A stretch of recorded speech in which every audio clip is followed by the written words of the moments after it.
We all seek the greatest benefit for our health with the least possible risk. And if there's a plant capable of turning the health of my brain, my fat profile, or my arteries around with a dose that fits in a cup, that's bay leaves.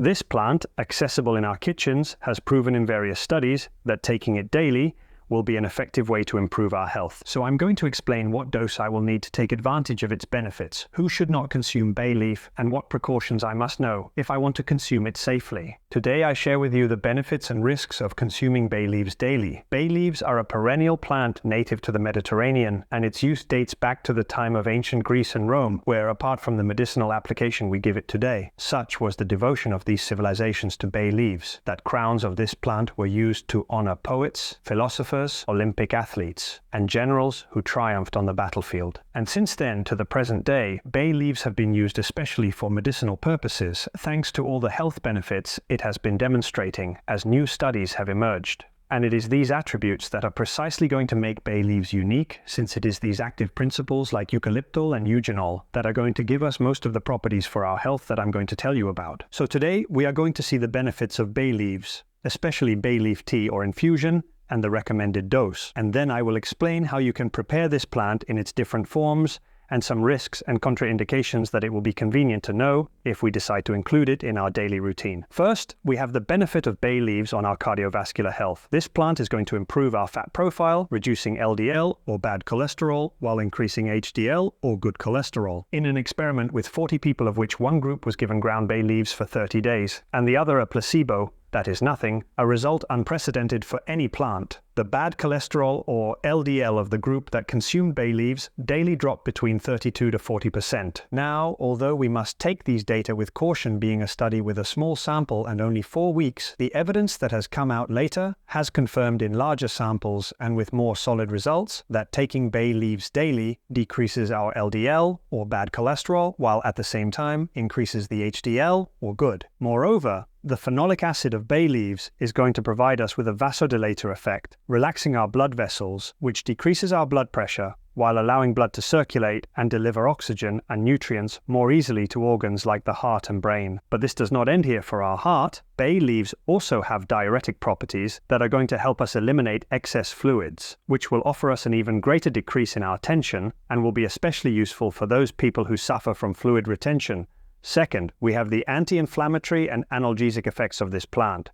Bay leaves are a rich source of eugenol, an oily substance that inhibits the activity of an enzyme called cyclooxygenase, known to be responsible for our inflammation and pain. In fact, the most commonly used anti-inflammatory drugs such as ibuprofen or naproxen act in this same pathway, inhibiting this enzyme. And in addition, bay leaves contain quercetin, which is a powerful antioxidant that is going to have significant anti-inflammatory properties. So this dual approach makes bay leaves going to be an effective natural remedy for many situations of pain, whether muscular or in our joints. Third, we have the control of our blood sugar.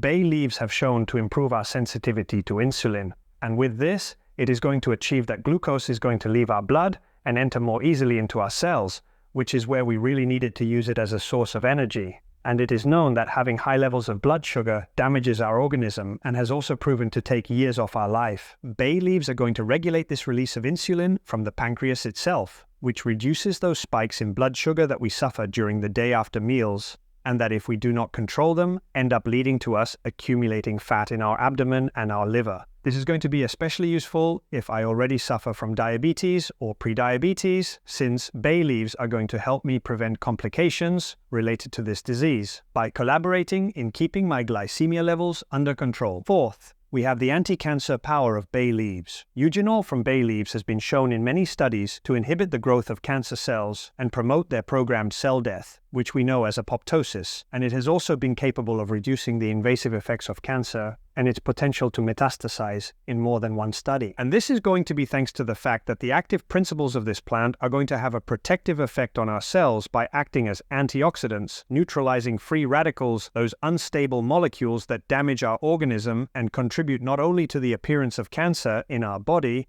but also to premature aging and chronic diseases such as diabetes and atherosclerosis. Now, it is essential to bear in mind that these studies have been carried out mainly in cancer cells in the laboratory, and that we still do not have human trials that confirm this anti-cancer benefit of bay leaves. So, it is going to be a very good idea to use bay leaves daily to help me prevent cancer within healthy habits and diet. But in no case should I leave a treatment prescribed by a doctor without consulting with him or her first. Fifth, we have the benefits of bay leaves on our memory, and it is that we have seen that several compounds of this plant help to improve attention and other higher functions such as memory, something that has been especially noticeable in people who suffer from age-related cognitive impairment. Moreover, it has been seen that the antioxidant effect of bay leaves in Alzheimer's models in the laboratory showed a neuroprotective effect, reducing the damage that this disease causes to the brain, which means it could be useful helping us to prevent or slow down our development of neurodegenerative diseases, such as the mentioned Alzheimer's or Parkinson's. The sixth benefit of bay leaves is the health of our skin. Bay leaf oil is going to be effective thanks to its anti-inflammatory and antimicrobial properties as support in the treatment of acne, eczema, or psoriasis. And in addition, the antioxidants of bay leaves are also going to be useful fighting our wrinkles, spots, and other signs of aging.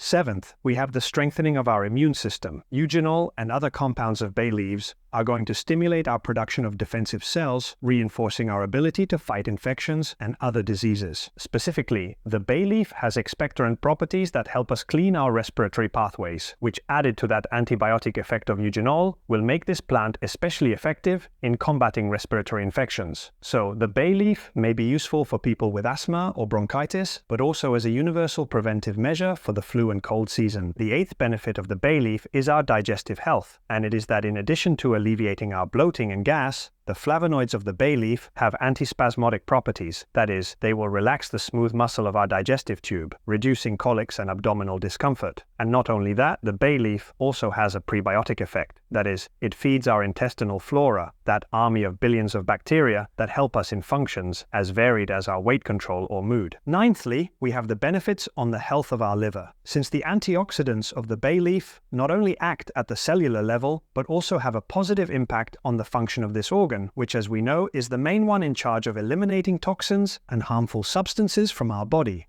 So, the eugenol and other antioxidants of this plant will improve the function of the liver by protecting it from oxidative stress, helping it eliminate our toxins more efficiently. So, how do we take the bay leaf? The first thing to clarify is that we are talking about Laurus nobilis, that is, the one commonly found in our kitchens, which is the one that will have medicinal properties. There are other types of bay leaves, like the cherry laurel, but these are not edible. Now, we have various ways to consume it. The most widespread is culinary use, both in dried and fresh leaves. What we will do is add 1 or 2 whole leaves, without cutting, to the pot when we are heating stews, sauces, or other dishes. This will make the leaves release their aroma and active principles to the food with heat. And once we have finished cooking, it is important that we remove the leaves, which are especially hard and can be harmful if we eat them directly. Second, we have bay leaf essential oil. This oil can be used topically, massaging the area where we have pain or discomfort. Now, given that it has a high concentration, it will be necessary before applying it to the skin to dilute it with a base oil like olive oil.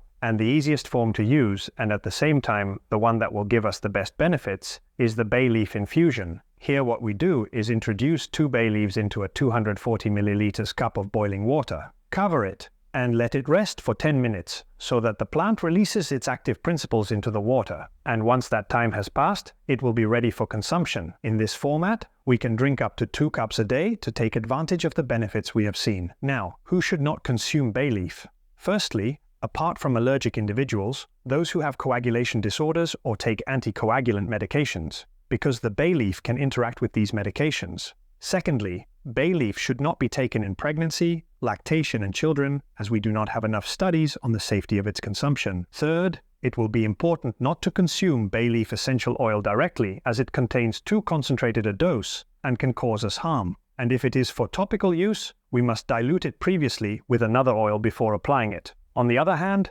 people taking antihypertensive medication or for diabetes should limit the consumption of bay leaf, as we have seen this plant will lower our blood pressure and sugar levels even more. Effects that, if we are already achieving with these medications, will be accentuated in a context of daily consumption of bay leaf which can lead to unwanted effects. In conclusion, the bay leaf will be a plant with a wide range of benefits for our health, as we have seen if we incorporate it into our daily routine. But if my idea is to take it in medicinal doses, and if I already take some medication or suffer from a chronic disease, it will be crucial to consult with my doctor before taking bay leaf in medicinal doses. And thank you very much for staying with me until here. What do you think about the benefits of the bay leaf? I leave you here one about the best infusions for sleeping, which surely will be of interest to you. Take care a lot.